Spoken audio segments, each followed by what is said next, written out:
Hola, soy Pablo Zacarías y te doy la más cordial bienvenida al primer episodio de Llegó el Futuro, una nueva serie de podcasts en la que busco tener conversaciones con personas que admiro, con grandes mentes, conocidas y no tanto, sobre qué es lo que está pasando en el mundo hoy en día, pero que viene pasando ya por décadas, quienes hemos estado involucrados en temas de sostenibilidad, regeneración, transformación, colapso, como quieran llamarlo.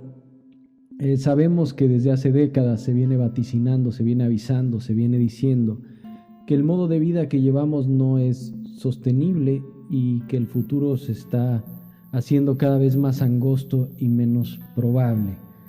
Decidí ponerle a este programa Llegó el Futuro, pues hace un año, un poco más de un año, inicié una gira de stand-up comedy llamada Nos vemos en el futuro, el apocalipsis en tiempo real.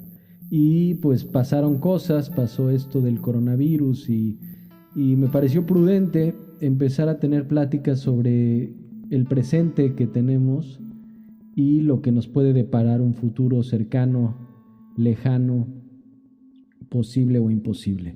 Espero que disfruten esta serie de conversaciones. Hoy estoy muy contento de iniciar la temporada platicando con Gustavo Esteva, uno de mis pensadores favoritos, y si quieren se pueden echar un clavado a las conversaciones que tuvimos hace algunos años cuando teníamos el programa Tierra Negra en Ibero 90.9, lo pueden buscar en Mixcloud, ahí entre los históricos.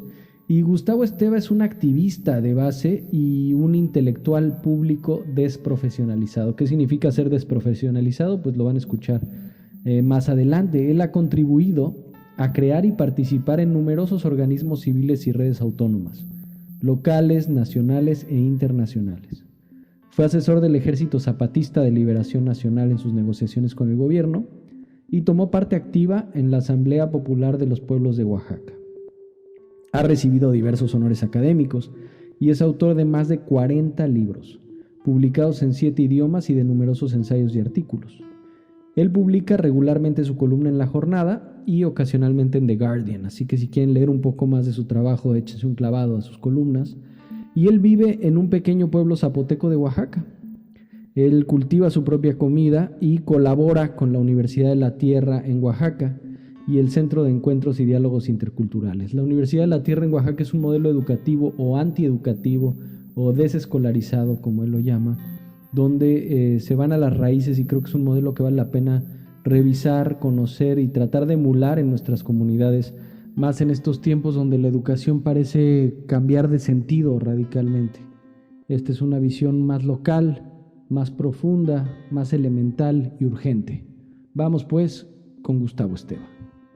Hola Gustavo, ¿cómo estás? Es un gusto tenerte en el programa en esta primera edición de Llegó el Futuro, y quisiera empezar con una pregunta muy básica y creo que tú me lo vas a saber responder muy bien. Gustavo, ¿qué está pasando? Bueno, yo creo que lo que está pasando lo expresas de una manera muy clara en el título de tu podcast, que se complementa curiosamente con una frase de Agamben que dice que el futuro ya no tiene futuro. Y él se refiere obviamente al futuro prometido, al futuro estándar, al futuro planteado. Ese futuro ya no tiene futuro. Se lo robaron y ya no hay manera de obtenerlo. Lo que está pasando es claramente un colapso. Yo creo que The Guardian tuvo razón cuando decidió abandonar las expresiones cambio climático o calentamiento global para decir que estamos ante un colapso climático. Es decir, son eufemismos las otras expresiones. Estamos ante un colapso en el cual el clima que teníamos ya no está ahí y no sabemos casi nada del nuevo clima que está emergiendo. Y el colapso sociopolítico es aún peor, es aún más profundo. Esto significa que todas las instituciones que teníamos, todas las instituciones que formaban nuestra vida cotidiana están cayendo a pedazos a nuestro alrededor y que no va quedando nada de ellas. Podemos ir hasta el fondo y decir, por ejemplo, que es la modernidad que terminó. La modernidad del conjunto de ideas, instituciones, de todos los elementos que definieron la modernidad en el mundo entero, que era claramente una modernidad occidental, fueron cayendo uno a uno sus pilares. Inclusive la expresión que se está usando de los posmodernos no es lo que sigue a la modernidad, sino es una sensación de desilusión de los modernos que ya no saben para dónde mirar. Entonces es una caída profunda en que estamos ya viviendo una situación más allá del patriarcado, que es la esencia de todo este régimen dominante, más allá del capitalismo, del estatismo, del antropocentrismo. Por eso el título de tu expresión es realmente una expresión, esto se veía venir, esto no es algo que nació con el virus, no es algo que acaba de pasar, no es algo que está pasando de repente, es algo que se veía venir desde hace mucho tiempo. Claro, ¿y crees que ante este evidente colapso es posible el Estado? ¿O cómo reimaginas tú las naciones cuando esto termine de caer? Mira, yo diría, de una manera muy, muy precisa, a pesar de ciertas ilusiones recientes, el Estado-Nación, esa forma política del capitalismo, esto que se creó desde la Paz de Westfalia en el siglo XVII, esto ya desapareció. Quedan los rituales. Creo que es importante que pensemos en esto, que los rituales de una institución pueden perdurar por siglos, pero la institución ya no está allí. Si uno va a Inglaterra el día de hoy, lo llevan a visitar el palacio donde está la reina Isabel, pero Inglaterra no es una monarquía, persiste el ritual, le lleva el primer ministro sus cartas credenciales a la reina, pero la reina no está gobernando en una monarquía en Inglaterra, subsisten solamente los rituales.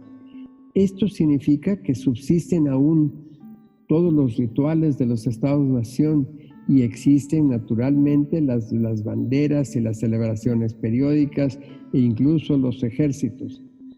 Pero la naturaleza misma del Estado-nación ya no existe, ya no está allí.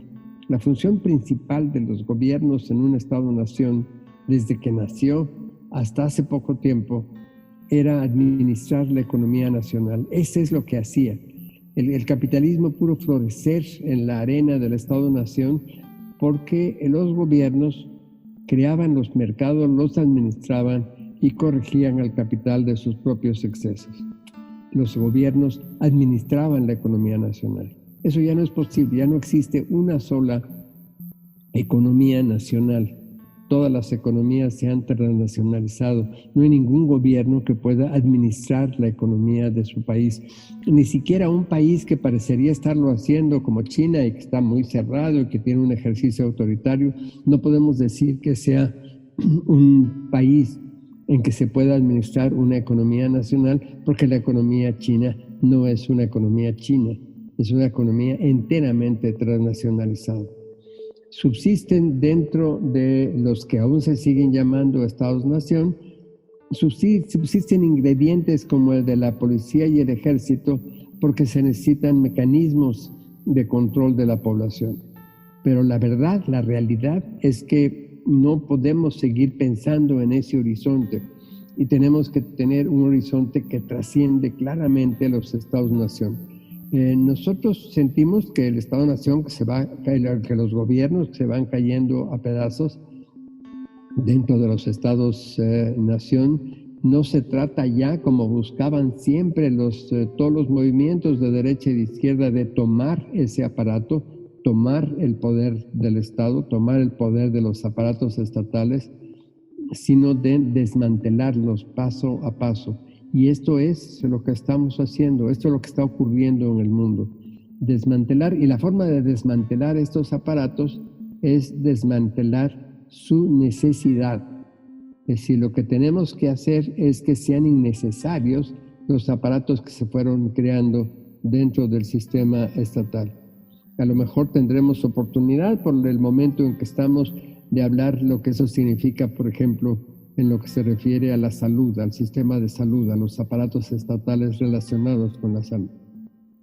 Claro, pero ahí al mismo tiempo parece haber una súplica de más intervención del Estado, ¿no? Por un lado, parece que muchos estados han vuelto a su herencia autoritaria, ¿no? Y como bien señalan en lo que publican en la página de Unitierra sobre lo que está pasando en Oaxaca, que hay comunidades donde no ha llegado el coronavirus, pero ya llegó la policía, ¿no? A mantener a todos en sus casas. Y yo creo que la ola autoritaria, que es una ola peligrosísima, que es una amenaza obviamente muchísimo peor que el virus, es una ola que corresponde a la situación de gobiernos y capitalistas en pánico. Corresponde a dos elementos que debemos tomar muy seriamente en cuenta. Por una parte, hay un hecho muy real que un modo de producción, el modo de producción capitalista, se transformó en un modo de disposición. Están agarrando todo en un modo de despojo, están tratando de arrebatarle todo a todos, tierras, aguas, derechos, empleos, lo que sea. Están agarrando todo porque ya no basan su ganancia en la producción, en la plusvalía, en la contratación de fuerza de trabajo, sino que basan estas ganancias exorbitantes y acumuladas en muy pocas manos, en cada vez menos manos, las basan básicamente en el despojo. Y para esto necesitan fuerza, ya no necesitan la fachada democrática, necesitan el uso autoritario para imponer su voluntad sobre todo y sobre todos. Ese es uno de los factores. El otro es que ven que la gente está en un profundo descontento, profundamente insatisfecha, con inmensa desconfianza a todos los sistemas de representación. Pablo, yo creo que este es uno de los aspectos en que deberíamos tener más clara conciencia. Esto no es un grupito de locos que de pronto está pensando fuera el Estado, fuera la democracia, estas cosas. Es un movimiento mundial que caracteriza el siglo XXI. El siglo XXI empezó cuando los argentinos en el año 2001 empezaron a decir que se vayan todos. Y unos años después, 10 años después, los indignados en España estaban diciendo: mis sueños no caben en tus urnas. Y estaba Occupy Wall Street en Nueva York diciendo: uno presenta demandas a un gobierno cuando cree que ese gobierno puede satisfacerlas. Por eso nosotros no tenemos demandas, no creemos que ningún gobierno vaya a satisfacer lo que queremos. Entonces estamos expresando un movimiento que el año pasado, en el 2019, se manifestó espectacularmente en todas partes del mundo, en donde la gente en la calle, especialmente las mujeres, empezaron a manifestar que ya no creían en los sistemas de representación, que ya no se sentían no solo no representados por ellos, sino que no pensaban que alguien pudiera representarlos, que lo que no querían era ser representados por alguien, así fuera uno de ellos. Se trataba de que ellos pudieran ejercer su real poder y vivir a su manera. Entonces, estamos hablando de un movimiento muy, muy extendido en que la gente obviamente resiste las instituciones del Estado, a veces negocia con el Estado porque no le queda otro remedio, a veces trata de obtener algunas cosas del Estado porque las necesita, porque el Estado ha monopolizado una serie de recursos, pero ya el movimiento político, digamos, la iniciativa política, lo que está surgiendo de abajo, no es reformar, conquistar, tomar esos aparatos del Estado, sino transformar la organización de la vida social de una manera en que la gente pueda realmente gobernarse. Es decir, que por primera vez exista realmente lo que quiere decir la palabra democracia. Ahora, ¿cuál sería el paso a seguir? A mí me pareció, obviamente también estuve siguiendo estos brotes en todo el mundo, países en el norte, en el sur, en Asia, en Oriente, pero ¿cuál es el presente posible, digamos, si se lograra esta transformación, esta ruptura con las estructuras estatales? ¿Cómo imaginas tú, o cuáles han sido ejemplos de exitosos, o es un andar experimental? Y desde luego que sí es un andar experimental en que todos estamos experimentando en todas partes caminos inéditos, es decir, cosas que tienen una amplísima tradición, es la más antigua tradición de todas, es la de pequeños grupos que se gobiernan a sí mismos en comunidades, pero al mismo tiempo es un camino inédito hacerlo en este año, en estos contextos, en estas condiciones. Entonces todos estamos en un sentido experimentando. Se usa con frecuencia el referente de los zapatistas como un caso claramente exitoso en que en 25 años rompen con las estructuras estatales, ocupan un espacio que el gobierno se ve obligado a respetar por una presión pública inmensa y que hasta inclusive tiene una garantía legal que limita al Estado en su intervención en ese espacio. Y durante 25 años construyen una forma de vida autónoma, son increíblemente autosuficientes en todas las áreas de la vida cotidiana, no reciben un peso del Estado reciben solamente agresiones en la forma de paramilitares y de todo tipo de intentos de corrupción a través de programas sociales y de manera enteramente autónoma crean su propia vida. Hay muchas condiciones especiales, únicas de los zapatistas y ellos mismos han dicho que no quieren ser imitados, que no están proponiendo una fórmula para que todos lo sigan, que no son un modelo. Cada quien tiene que organizarse a su manera en su geografía. Yo diría que en muchísimas partes del mundo esto se está dando ya. Creo que el virus nos ha dado la oportunidad de hacerlo enteramente evidente en muchas de las formas de respuesta a las amenazas reales del virus y al miedo que se ha tratado de infundir en el conjunto de la población en torno al virus.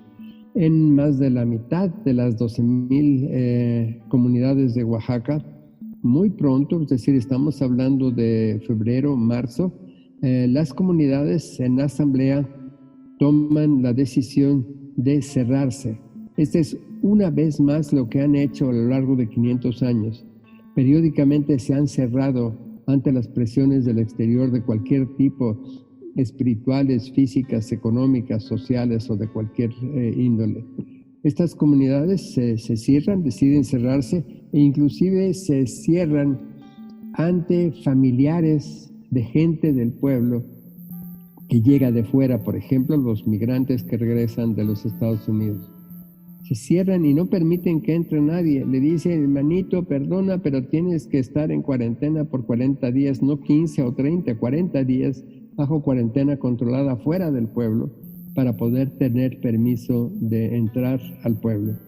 Y dentro del pueblo, aunque hay un gran espectro de reacciones, algunas malas, dentro del pueblo se están haciendo cosas verdaderamente impresionantes, Pablo. Una forma propia de vivir, que organizan primero cómo van a garantizar su comida. Pablo, hago un paréntesis. Esto que estamos viviendo hoy se va a definir en el estómago. Lo que va a pasar dependerá de qué hagamos con el estómago. Vamos a depender de que nos sirvan en nuestra boquita un aparato que nos provea una comida tóxica y que nos la lleve hasta la casa y hasta la boca, o vamos a producir nuestra propia comida y definir por nosotros lo que comemos, como dice Vía Campesina. Entonces, esto es lo que están en primer término haciendo estos pueblos.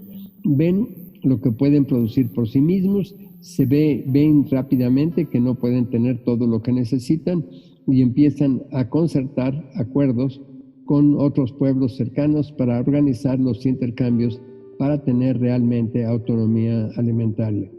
Analizan cuidadosamente qué es lo que tienen en el área de la sanación, con qué cuentan, dónde están las sanadoras, los remedios tradicionales, el acceso a algunos elementos modernos.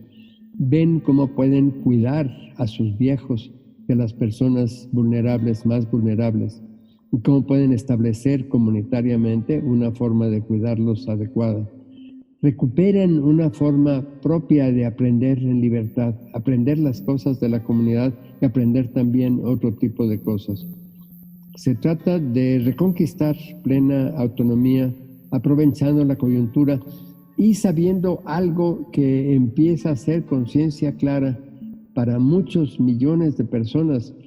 Pablo, creo que miles de millones de personas que perdieron sus fuentes de ingreso, perdieron sus empleos y no los van a recuperar.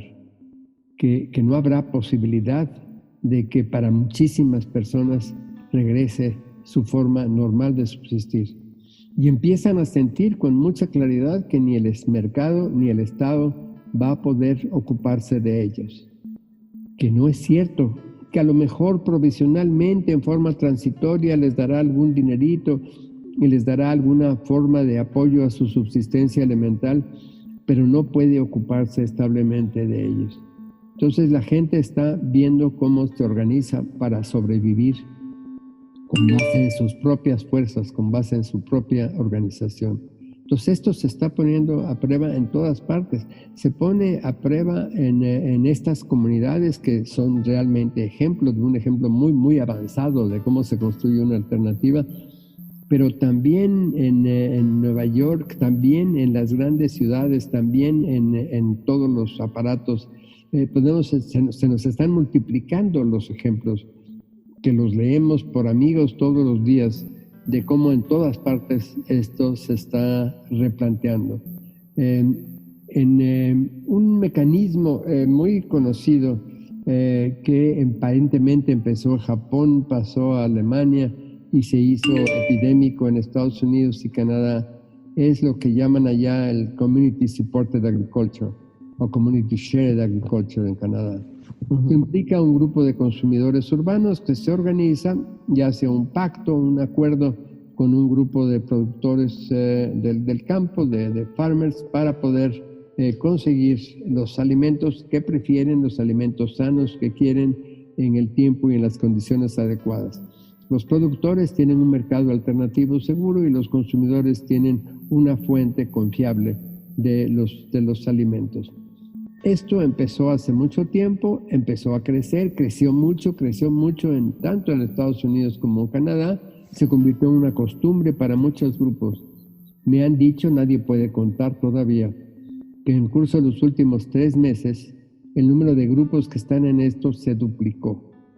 Esto implicaría, y no sé si se duplicó o no, no sé cuántos son los nuevos grupos, pero lo que te diría es que en muchísimas partes de Estados Unidos y de Canadá, la gente se preocupó seriamente por su comida y dijo, ¿qué demonios vamos a hacer?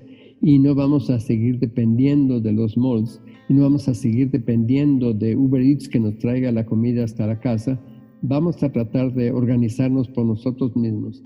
Y al mismo tiempo que se intensifica y se multiplica el esfuerzo de cultivar en casa la agricultura urbana, al mismo tiempo hacen estos pactos que les garantizarán una forma apropiada de comer mediante acuerdos apropiados. Acuerdos que en muchas ocasiones implican intercambio, que no es simplemente una operación económica con ciertos precios fijados, sino un intercambio de servicios muy interesante y muy diversificado. Entonces estaríamos viendo que en el mundo entero se están dando una serie de iniciativas en que la gente se da cuenta cuál es la profundidad de este colapso y empieza a tomar medidas para, por su propia organización, con sus propios esfuerzos, con sus propias maneras, bajo las condiciones muy distintas en cada geografía. No es lo mismo pensar esto en San Pablo Etla, el pequeño pueblo zapoteco que vivo, o en San Francisco. Obviamente, bajo condiciones muy, muy distintas, la gente está reaccionando para ver cómo toma de nuevo el control de su vida en sus propias manos. Sí, y en Canadá el caso es muy evidente en el que los campesinos, bueno, no los campesinos, los terratenientes, algunos han externado su preocupación porque dependen de mano de obra temporal mexicana, mexicanos que vienen legalmente a Canadá a trabajar la tierra. Entonces yo, igual que tú, imagino que cada vez más gente va a querer aprender también, volver a la tierra en esta búsqueda de esencialidad. Porque como dices, miles de millones de personas se están quedando sin trabajo, miles de millones de personas cuyo empleo o actividad deja de ser considerada esencial otra de esas palabras que se volvieron que se pusieron muy en boga en esta temporada. Pero ¿qué pasa con los lugares que geográficamente o geológicamente no son capaces de producir el alimento para quienes habitan ahí, lugares que se volvieron completamente dependientes o en un 80% a las importaciones? ¿Qué futuro les espera a estos lugares? ¿Qué posibilidades imaginan? Tienen enorme preocupación. En algunos casos realmente es las condiciones de un hábitat que hace muy difícil la producción de su comida. Estoy pensando muy concretamente en países como los de la península escandinava, en donde Noruega o Suecia o Finlandia tienen problemas para poder, por sus condiciones de clima, las condiciones de su tierra, tienen problemas para poder realmente producir su propia comida. Entonces, lo que creo que está ocurriendo en esos lugares es que, aparte de que sí hay un esfuerzo de incrementar la producción de su comida a través de una serie de mecanismos muy ingeniosos, a través de la construcción de invernaderos, de la producción en casa, de una serie de mecanismos de ese tipo, aparte de ese tipo de medidas inteligentes y promisorias, están tratando de repasar sus acuerdos con lo que eran sus proveedores normales y que ahora están tratando de conseguir que, en lugar de que sean claramente las transnacionales alimentarias y el agronegocio quienes los alimenten, que ahora puedan ser los productores directos en un nuevo tipo de relación, quienes puedan proporcionarles la alimentación. Estamos hablando de la excepción a la regla, de aquellos grupos, de aquellas personas, de aquellas condiciones sociales en los que hay reales limitaciones de producir la propia comida. Yo creo que por razones muy especiales, Cuba, la propia gente de Cuba durante el periodo especial, cuando cayó la Unión Soviética y hubo hambre en Cuba, empezaron a producir sus alimentos. En La Habana hoy se produce 60% de lo que se come en La Habana. La Habana sería hoy un modelo mundial de la potencialidad de la producción urbana de alimentos. Esta producción urbana de alimentos podría darse también, quizás no en esa proporción, pero en una proporción buena, alta, en Oslo, Noruega, o en Helsinki, en cada uno de estos lugares donde aparentemente hay muchas dificultades para producir la propia comida. Un país que está avanzando en esa dirección también, que está más o menos en condiciones físicas semejantes, es Islandia, ese pequeño país que está haciendo muchas cosas innovadoras actualmente en todas las áreas de la vida cotidiana. Y una de las cosas es esto, avanzar en la producción de comida aún bajo condiciones ambientales hostiles, como las de ese inmenso frío de aquellas regiones. Entonces es posible la soberanía alimentaria, aunque sea a manera de un sano intercambio en cualquier parte del mundo. Así es. Esto es enteramente posible. Ahora, para quienes están acostumbrados, quienes están escuchando este podcast y probablemente ven completo sentido en lo que estamos conversando, ¿Cuál en tu experiencia y la experiencia que has tenido interactuando con miles de personas a lo largo de tu trayectoria, cómo pasar de la intelectualización a la acción?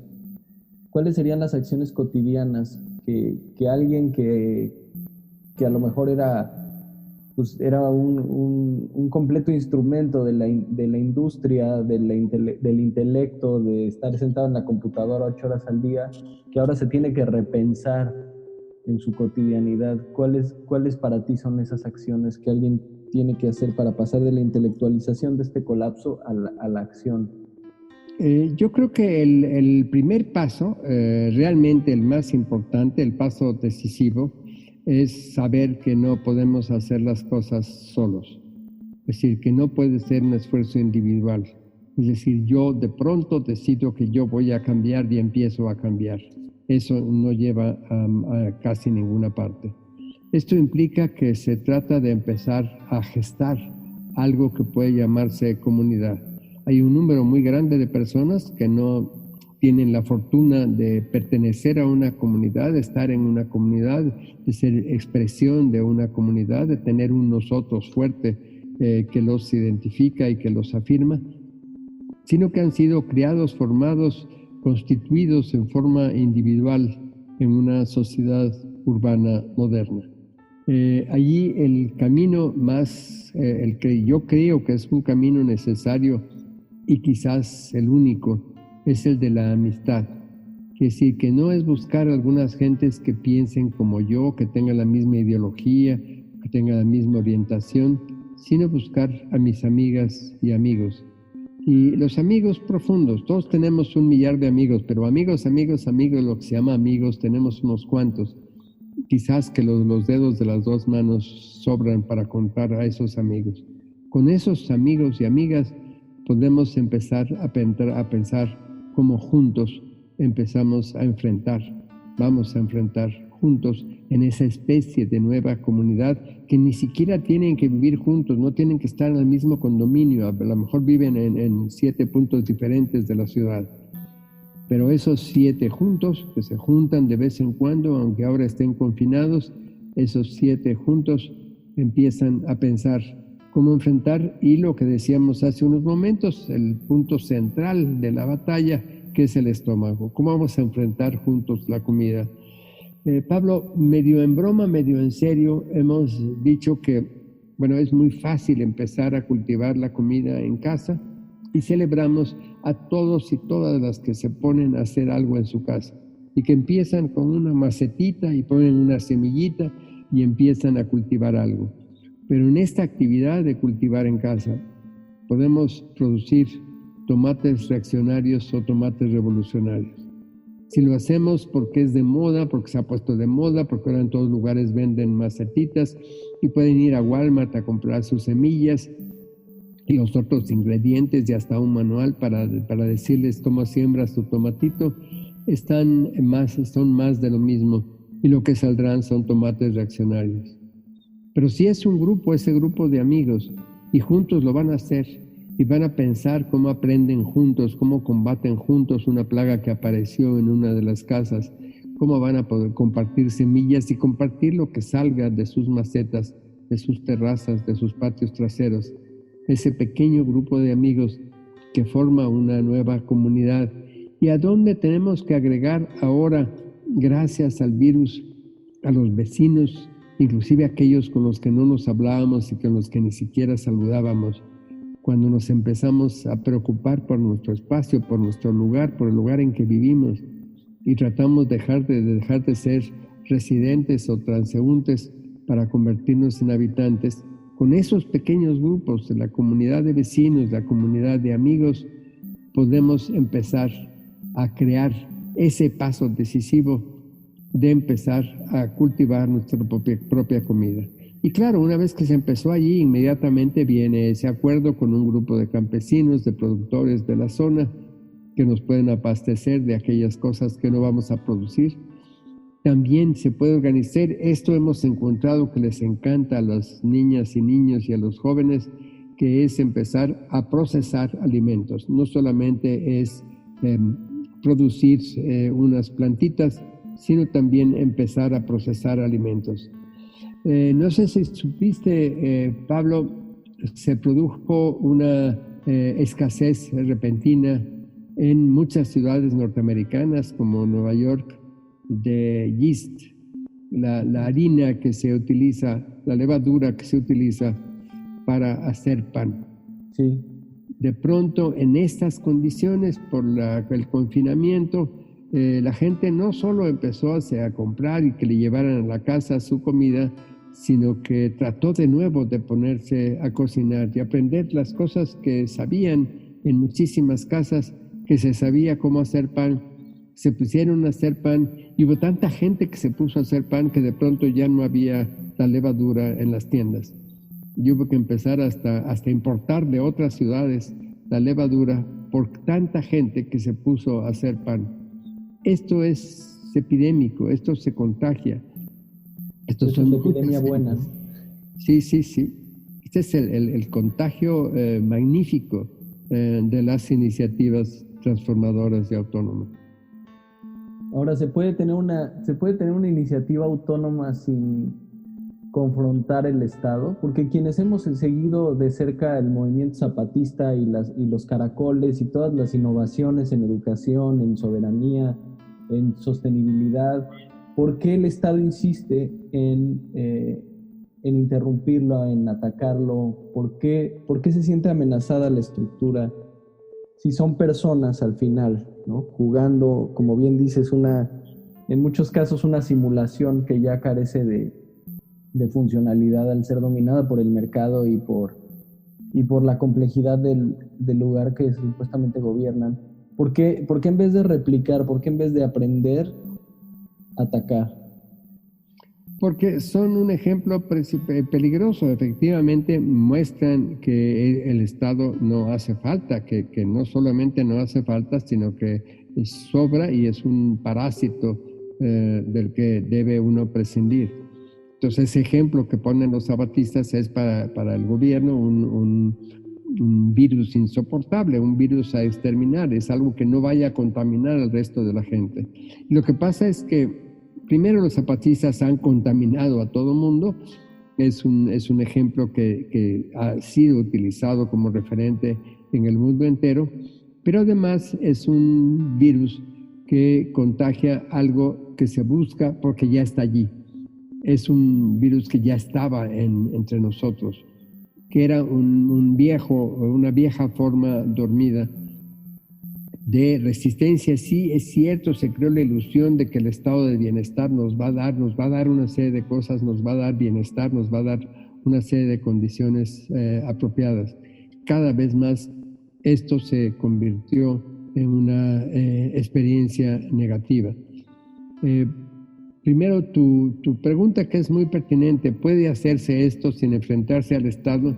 En la práctica es casi imposible. Tenemos que encontrar formas para vivir de una manera, hacer las cosas de una manera en que no hay clandestinidad posible, no se trata de hacerlas a escondidas, se puede hacer las cosas transparentes, pero de una manera que no provoca abiertamente al Estado, que no es un enfrentamiento directo con el Estado. Pero hay que estar preparados para poder resistir las condiciones que inevitablemente vienen contra este tipo de actividades por los restos de este Estado que sigue tratando de controlar. Entonces sí, habrá que pensar cómo, bajo qué circunstancias, dentro de qué características según cada geografía, es necesario prepararse para resistir las distintas ofensivas del Estado. Creo que lo que está pasando en este momento con el famoso virus ilustra bien el problema. Y esto es lo que decíamos al principio, que podemos platicar un poco de este rollo de la salud. Hace 50 años, Ivan Illich produjo un gran escándalo cuando empezó su libro Némesis Médica con la frase: la medicina institucional se ha convertido en una seria amenaza para la salud. Se le argumentaron muchas cosas, se le lanzaron al cuello los médicos, las instituciones médicas, pero poco a poco su visión empezó a tener clara conciencia, a despertar la conciencia de mucha gente, y empezó a verse lo que él llamaba la iatrogénesis, es decir, las enfermedades producidas por el sistema médico. En 1997 en Estados Unidos se produjo la primera estadística que lo demostró.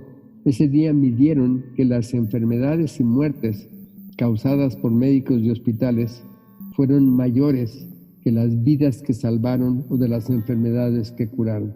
Es decir, que había ya una prueba estadística de la denuncia de Illich. Y hoy, a estas alturas, es prácticamente una experiencia que todos tenemos en nuestras personas o en nuestras familias, que ha habido una gente que se entró al hospital con una enfermedad y salió con dos, que nos ha enfermado una medicina que nos dieron, que nos han provocado efectos terribles algunos tratamientos. Es una experiencia común. Pensemos seriamente en lo que hoy significa. Es algo que resulta, que nos debe preocupar muchísimo, lo que hoy pasó se puso en manos de expertos médicos, de científicos médicos, de esa ciencia médica, se puso en manos el enfrentamiento del virus que esos propios médicos plantearon como problemático. Y los políticos fue muy claro. En el caso de México, el presidente dijo: no voy a hacer nada que no esté basado en la ciencia. Todas las medidas que voy a tomar es lo que recomiendan los científicos. Y nos pusimos en manos de científicos que han demostrado con toda claridad hasta hoy su ignorancia y su impotencia. Lo que hoy tenemos es que la ciencia médica no sabe ni siquiera explicarnos bien a bien qué cosa es el virus, no ha podido caracterizar sus efectos, no hay ninguna descripción confiable de la enfermedad que causa el virus, que tiene una serie que se presenta con muy distintas manifestaciones, no hay ninguna caracterización técnica que diga: este es el efecto del virus, esto es lo que provoca el virus. Un tiempo se dijo las enfermedades respiratorias, luego hay cosas en el estómago, luego hay cosas en los huesos, hay todo tipo de manifestaciones diversas. Una cosa que empieza a hacerse una constancia, que empieza a ser una realidad evidente para todos, la inmensa mayoría de las personas infectadas por este virus que se presenta como una gran amenaza no tiene ningún síntoma, es decir, no se entera que está infectada, porque no tiene ningún síntoma, ni siquiera es un ligero catarro o alguna tosecita, no tiene ningún síntoma, no aparece ninguna manifestación de esta enfermedad, y esa es la inmensa mayoría. Otro enorme grupo solo tiene un catarro, una tos, algo de dolor de cabeza, una gripa, hasta una gripa que puede ser severa, y nada más. Es un pequeño grupo el que en principio es afectado por lo que se le empieza a llamar la enfermedad propia del coronavirus, pero que nadie sabe bien a bien cuáles son sus características. Y las personas que mueren y que se atribuyen al coronavirus son personas que tenían condiciones previas de salud que parecen muy claras. Aquí en Oaxaca se dio un caso muy conocido, muy reconocido, que ilustra lo que está pasando. Un señor que tenía una enfermedad cardíaca genética, que había nacido con este problema, que había tenido a los 27 años 8 infartos. Empezó con el 9º infarto, uno muy serio. Lo llevaron al hospital con el infarto desatado y murió 2 horas después. Como le hicieron la prueba y tenía coronavirus, atribuyeron su muerte al coronavirus. Pero parece que es un caso, como con toda evidencia, que eran sus condiciones personales las que llevaron a su muerte, que no fue, era una preocupación porque resulta que una gente joven se había muerto por coronavirus, pero no parece haber una asociación de causa-efecto en ese caso concreto. Entonces tenemos una inmensa ignorancia de la ciencia médica, que no sabe ni siquiera caracterizar la enfermedad, que no tiene ningún tratamiento, que no tiene forma de enfrentarla, pero que impone una fórmula que parece que es la más inadecuada, la más irracional y expresión solamente de su impotencia, porque no sabían qué hacer, nos confinaron. Y lo más impresionante para mí, Pablo, lo que me preocupa más es que miles de millones de personas, inclusive aquellas muy rebeldes, que eran muy críticas de sus gobiernos, que no le creían al gobierno, que no aceptaban hacer lo que el gobierno hacía, que con reticencia pagaban sus impuestos, estas personas, miles de millones, obedecieron pasivamente una orden disparatada. Y de alguna manera la siguen obedeciendo. No solamente porque en muchos casos sale la policía, porque en muchos casos ponen multas o castigos a quien viola el confinamiento, sino muchas personas por convicción, y que inclusive se convierten en policías médicos y que están en sus ventanas viendo quienes violan el confinamiento para denunciarlos o para hostilizarlos. Esto es lo que me preocupa. Esto es lo que dijo también Illich en 1973. Dijo, el problema más importante será cómo administrar y manejar a poblaciones pasivas y obedientes.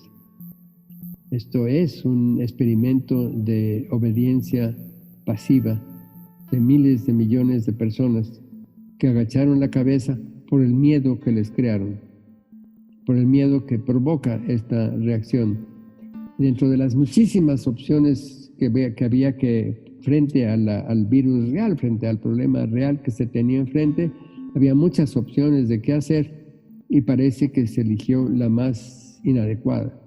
Y de alguna manera no saben, aunque la pusieron a prueba como un ejercicio de la sociedad de control, no saben ahora bien a bien cómo salir de ella y qué hacer ante lo que se tiene enfrente en el mundo entero. Sí, de repente de lo que platicábamos hace un momento del hervidero social que fue el año pasado en el mundo, resultó sumamente conveniente mandarnos a todos a nuestras casas.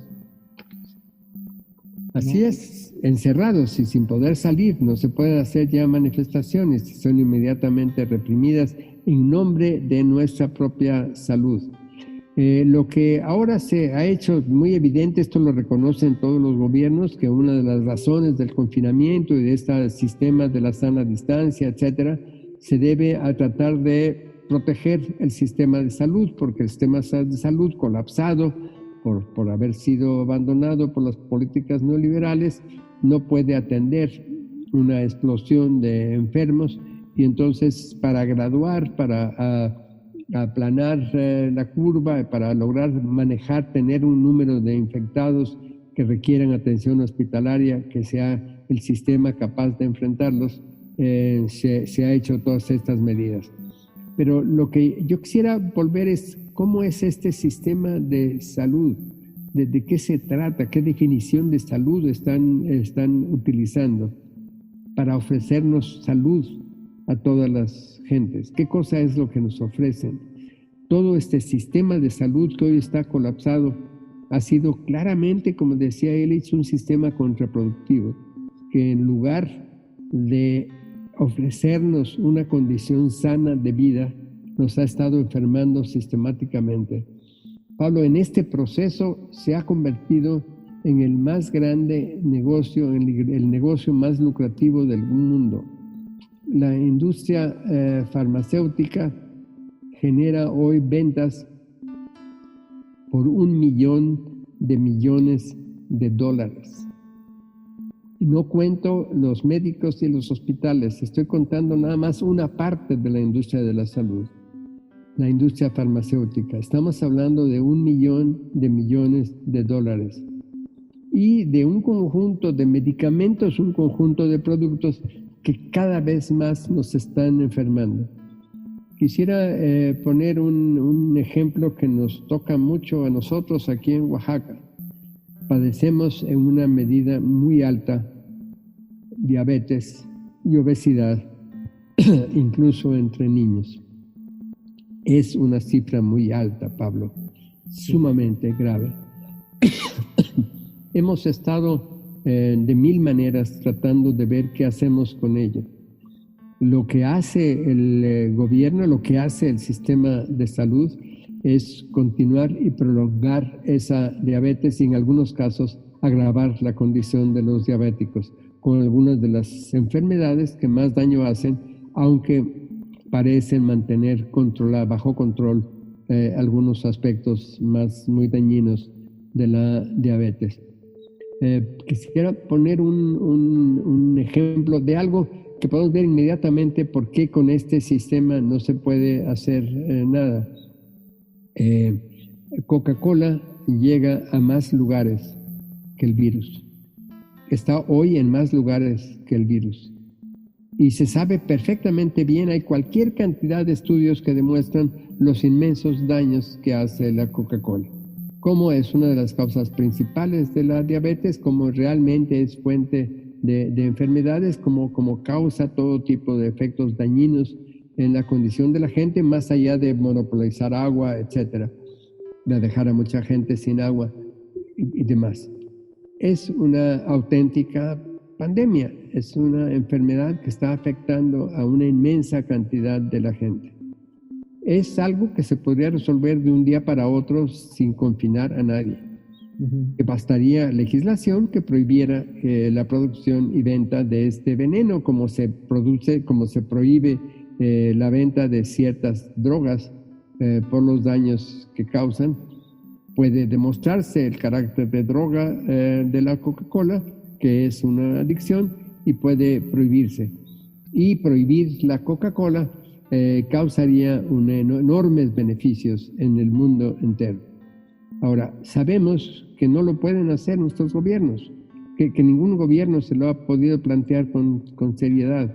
Estamos mostrando ahí la limitación de pensar que los gobiernos pueden hacer alguna cosa que realmente tenga que ver con las condiciones sanas de vida de la gente. Pero la gente ha empezado a hacerlo. En algunos de estos pueblos, yo diría en la mayoría de los pueblos que se han cerrado aquí en Oaxaca, no dejan entrar ya al camión de Coca-Cola ni al de los alimentos chatarra que destruían las condiciones sanas de vida de niñas y niños, que desde bebés los educaron a consumir azúcar y que se han dedicado a consumir montones de cosas que les hacen mucho daño. Es la gente, la propia gente, la que puede tomar las medidas que hace falta para enfrentar a nuestros verdaderos enemigos. Ahora, Gustavo, ya estamos cerca del final de esta conversación. Y bueno, ante el inminente colapso y las fallas y un sistema de salud que promueve la iatrogénesis, como bien señalas, ¿cuál es el mejor futuro posible desde tu punto de vista? Bueno, en un sentido estamos regresando del futuro en el sentido de que no es estar encaminando hacia una nueva tierra prometida. Estamos recuperando un presente creativo, un presente apropiado. Estamos adoptando una postura como la del campesino, que el día que se pone a sembrar, porque ese día toca sembrar, no es porque tiene garantizada la cosecha, sino porque tiene la esperanza de que va a producirse la cosecha, de que va a llover a tiempo y va a poder tener su maíz. Es nutrir hoy la esperanza. Yo diría que los pilares en que podemos sostener nuestro presente hoy es la amistad, la esperanza y la sorpresa. La sorpresa en el sentido de abrirnos seriamente a las novedades que nos va a dar la realidad, que no es posible anticipar lo que va a pasar, porque las tendencias profundas que existían en la sociedad que nos permitían más o menos ver cómo evolucionaran las cosas ya no están allí. Entonces no podemos prever lo que va a pasar.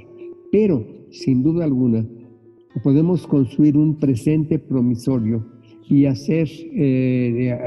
nutrirlo con la esperanza de que este presente promisorio va a estar gestando condiciones de vida completamente distintas a las actuales. Es decir, que no hagamos cosas pensando en que estos son solo medios para ciertos fines que en el futuro fructificarán. Hagamos cosas que tienen sentido ahora y que esta creación de un presente distinto, de una forma de vida hoy diferente, está creando posibilidades diferentes hacia adelante. Así que mi énfasis estaría siendo mucho en construir, reformular nuestro presente en las condiciones de vida, en nuestra comida, en la forma de vivir sanamente. No se trata de alcanzar la meta ilusoria de la salud, sino de vivir sanamente, lo que implica en primer término comer sanamente. Que en lugar, repetiré una vez más la frase de Eduardo Galeano, que es: en estos tiempos de miedo global, quien no tiene miedo al hambre, tiene miedo de comer. Hay hambre en el mundo y todos los que están comiendo saben que lo que les proporciona el mercado es tóxico.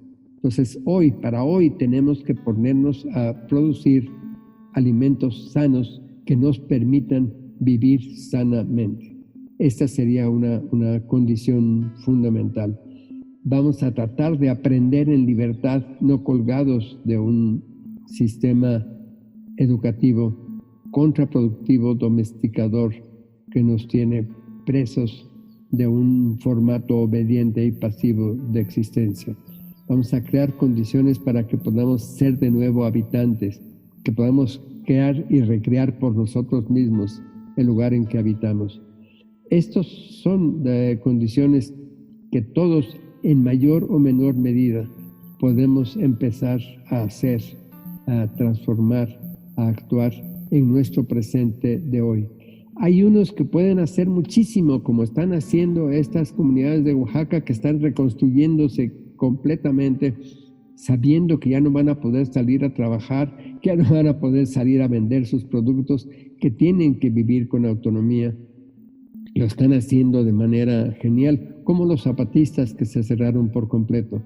Pero también muchas gentes en las ciudades, en todas partes, pueden hacerlo en escalas no tan espectaculares, pero paso a pasito, todos los días, haciendo cada día algo que representa una conquista propia de la autonomía para vivir en forma autónoma. Al cambiar la mirada, esto significa que voy a pensar en las cosas concretas que yo con un grupo de amigos vamos a poder hacer y de los cambios que pueden ser tangibles y controlables bajo nuestras manos, en nuestras condiciones. Que no estamos pensando en realidades abstractas como la nación, el planeta, la realidad, la supuesta realidad global, sino que estamos pensando en realidades reales de verdad, las que tenemos en las manos, las que podemos oler y tocar y sentir. Y con eso, transformando eso, estamos realmente transformando el mundo. Si utilizamos esos elementos de la teoría del caos, que una mariposa volando en Beijing puede provocar un huracán en el Caribe, que está hablando de la interconexión general, estamos diciendo que ese pequeño esfuerzo de un grupo de 7 amigos en Vancouver está cambiando el mundo, que ha cambiado el mundo porque ellos 7 hicieron algo diferente. Ahora, Gustavo, gracias por esas palabras, esa inspiración que das de lo pequeño, del cambio a partir de uno y de la celebración y transformación del presente. Y mencionas la educación, y creo que ahí es un tema que nos da para otro episodio completo sobre cómo, la manera en la que tú y el equipo de Unitierra han reformulado y han llevado a la educación a su esencia también. Pero nos podrías compartir brevemente, después de estos más de década y media ya de la Unitierra, ¿cuál es la experiencia?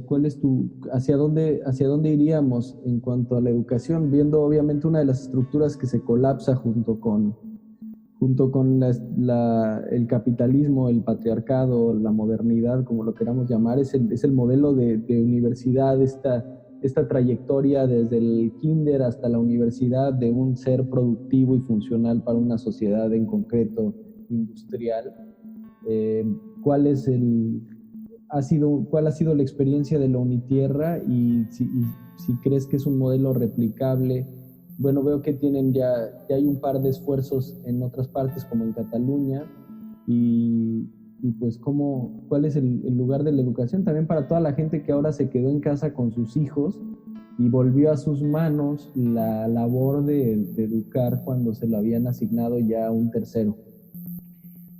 Claramente sí hemos estado escapando de la educación, tratando de aprender en libertad y aprender haciendo lo que queremos aprender. Efectivamente, en Unitierra, gracias al impulso de las comunidades indígenas que lograron al fin recuperar la verdad histórica de que la escuela se creó para desindianizar a los indios, que dijeron basta, no queremos más esto, que empezaron a cerrar escuelas y gracias a ellas nos lanzamos a esta aventura que ha sido por 20 años muy linda aventura para aprender en libertad, aprender haciendo.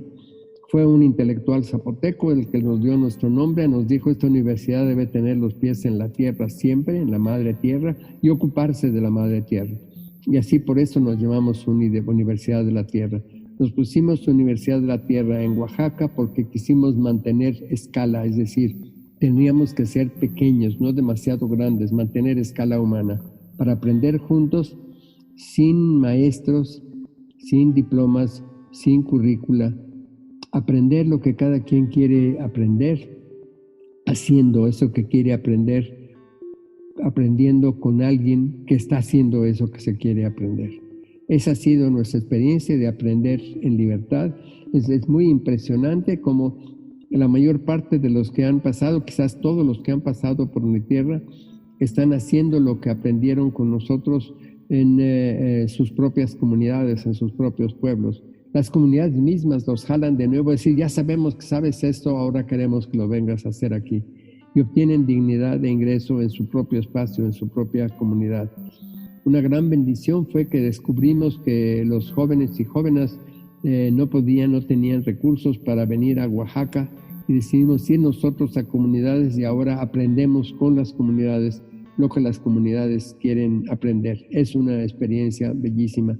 Efectivamente se está multiplicando, no solo hay pequeñas universidades comunitarias ya en Oaxaca, sino que hay unitierras en Chiapas, en Puebla, en otros estados de México, y hay, como decías, hay en Cataluña, y hay en el área de la Bahía en Estados Unidos, y hay en Japón, y hay en Colombia. Hay una serie de unitierras que van naciendo espontáneamente, cada una es diferente, no es una marca, cada una nace con un impulso diferente y con formas de organización diferentes, pero es algo que se puede crear con increíble facilidad con la decisión de un grupo de personas de aprender en libertad.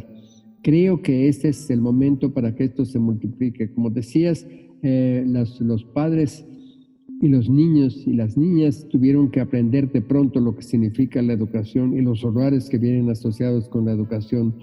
Pablo, es muy posible que se aproveche ahora lo que se ha querido hacer hace tiempo y que no se habían atrevido a hacer, que es cerrar las universidades para que todo se vuelva online, que eso es una amenaza pavorosa, es una amenaza atroz, es un peligro real que caigamos en esa forma. En México ya la mayor parte de las universidades declararon que el resto del año todas las clases, todas las actividades serán virtuales.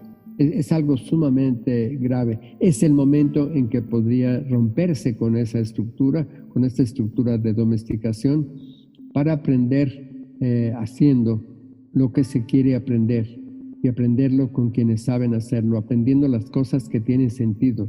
La gente ahorita, todos los estudiantes saben que no hay empleos para los títulos que están a punto de tener. Que entraron a la escuela, entraron a la universidad con la esperanza de que con tal o cual diploma iban a tener un buen empleo. Ahora saben que eso fue una fantasía, que no hay tales empleos esperándolos. Aquí pueden ponerse a aprender las cosas que tengan sentido, las cosas que tengan utilidad en el mundo real, las cosas que hacen falta en el mundo real para poder tener dignidad e ingreso en sus propios contextos, en sus geografías. Sí, es un momento para este tipo de iniciativas que es muy fácil extender. Y claro, Pablo, un día de estos nos dedicaremos a platicar nada más de eso en una de tus sesiones. Sí, aquí te espero, Gustavo. Nunca nos ha dado tiempo de abordar todo lo que queremos conversar en un solo programa. Y para cerrar nada más este episodio y dejarles además de esta estimulación que te agradezco muchísimo, Gustavo, siempre es un placer platicar contigo. Si nos recomiendas algo que leer, aprovechando el confinamiento y el tiempo, un par de libros, ensayos, sitios que valga la pena revisar, incluso películas que nos recomiendes. Bueno, hay sin duda una ojeada a la página de Unitierra, tiene una serie de sugerencias. Ahí va a haber sugerencias de lectura y hay algunos textos que se pueden leer. Estamos teniendo una serie de conversatorios y grupos de estudio abiertos, virtuales, que van a seguir siendo virtuales. Hay un conversatorio que lleva 20 años, que lo hicimos ahora virtual y que vamos a hacerlo presencial y virtual al mismo tiempo a partir de ahora, porque nos gustó mucho estar teniendo en nuestra conversación a una persona de Argentina, otra de Austria, otra de Bolivia y así. Sí, ese es el lado positivo, ¿no? de esta conexión, la posibilidad de utilizar la herramienta para algo valioso. Distinto. Entonces, estamos así abiertos, entonces pueden echar una mirada a Unitierra y ahí tenemos grupos de estudio, conversatorios y sugerencias de lectura. Es el momento de Iván Illich. Yo siento que estamos encontrando la increíble pertinencia de Iván. Hasta hacemos un chiste en algunos conversatorios. Tomamos unos párrafos de algún libro de Iván de 1973, los leemos y la gente cree que son noticias de la semana pasada. Claro. Sí, de claro, es Iván en la anticipación de lo que está pasando ahora. Entonces, leer Iván Illich, empezando por la convivencialidad, puede ser una lectura clave para entender lo que está pasando y especialmente para ponerse a caminar. Entonces, sí, mi sugerencia de lectura no es algo nuevo que acaba de producirse, sino es una lectura de regresar a Iván Illich y seguir su propio camino. Y para más recomendaciones concretas, sí sugiero la página de UniTierra. Pues Gustavo, muchísimas gracias por estrenar. No podía haber estrenado el podcast con nadie más que contigo. Y pues llegó el futuro y esperemos que al construir este presente en la tierra, con los pies en la tierra proporcional, lleguemos a construir ese futuro que tal vez no veamos, pero que disfrutarán generaciones futuras, que harán lo pertinente con su presente también. Muy bien, Pablo, te agradezco la invitación y espero que nos sigamos viendo. Muchas gracias, Gustavo. Te mando un fuerte abrazo y saludos a todo el equipo de UniTierra allá en Oaxaca. Gracias, Pablo. Hasta pronto. Gracias a ti. Hasta pronto. Yo soy Pablo Zacarías y espero que hayan disfrutado de esta primera edición de este podcast Llegó el Futuro. Hasta la próxima. Cuídate mucho, Gustavo.